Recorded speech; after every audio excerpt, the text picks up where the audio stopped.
Our first topic will be setting it up. And by setting it up, I mean knowing how to ask the correct questions. So in this video, I'm going to ask questions the wrong way and the right way for you to kind of see what I mean, especially in the financial space. But whatever space that you're trying to use ChatGPT in, it is very important to set it up, meaning ask it questions, question by question, for it kind of to understand what you want out of it. You can't just say, hey, give me this, and this. It will very likely not return the correct answer. But if you ask it question by question, then you have a very kind of better shot at getting the correct answer. So let's start with something that it will not respond to. And let's say, what has been, no, let's give me, what was the price of Apple stock in the last 10 years? And this is something that it will not kind of answer. See, I'm sorry, I don't have information in real time because of the stock, so it will not give you an answer. But if you do this, if you are specific and say, let's not be specific, let's be for one more example, what not to do. What was the price of Apple in 2010?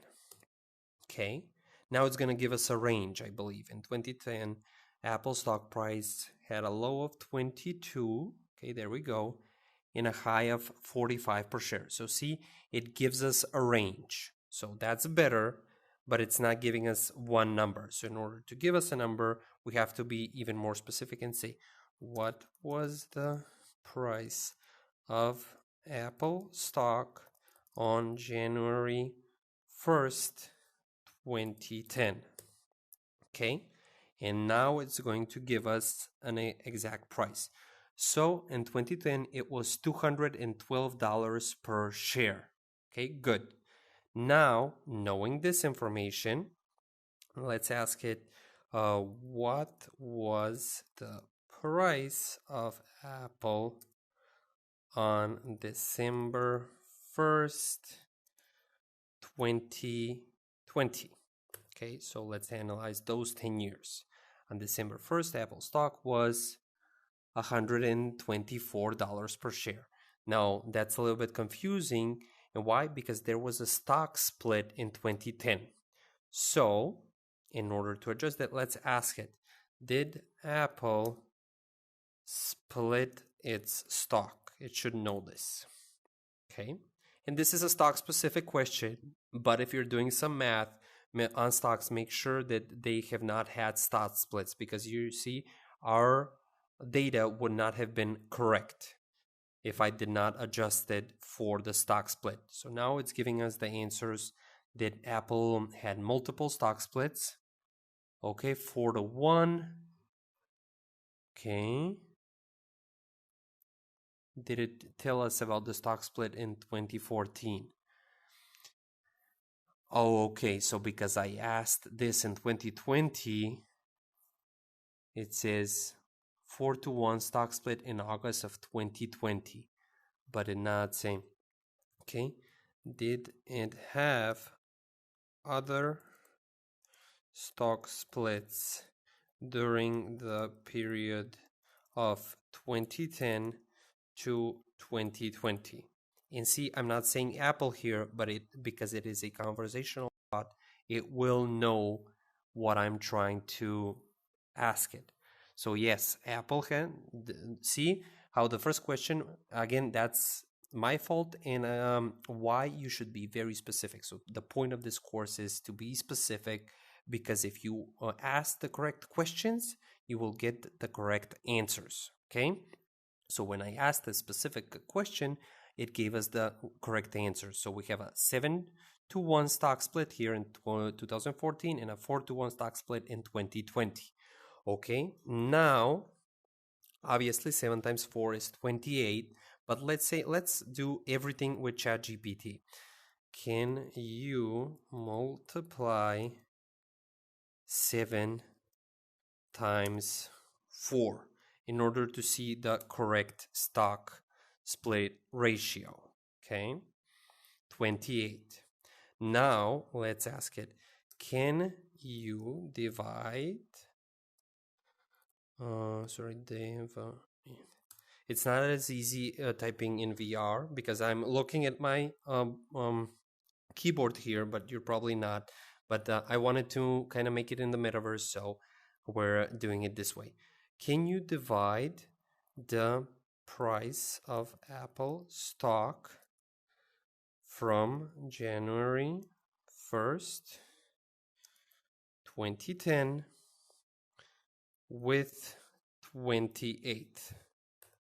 Okay.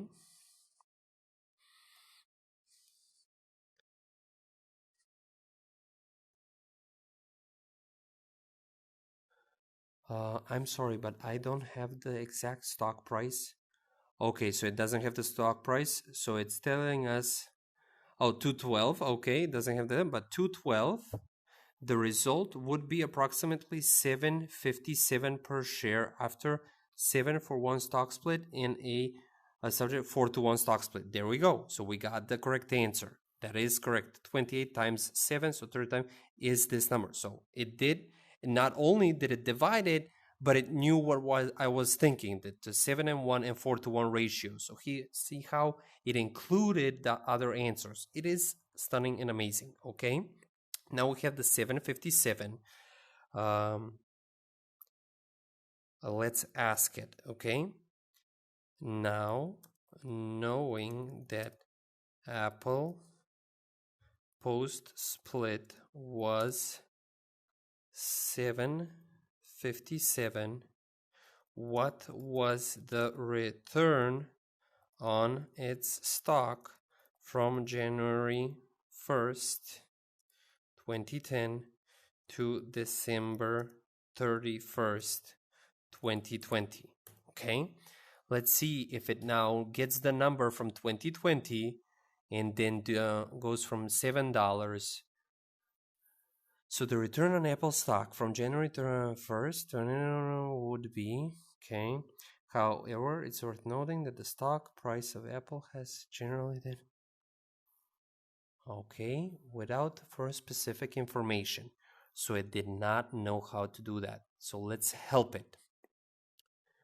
Now that we know, we have 757. So 757, and then in December 31st, let's go and check up there what was the number. I forgot. Okay. A little bit more. Okay. Up. Why aren't you scrolling? Okay, 2020 in 2020. So $124. Okay, so 757 to 124. Okay.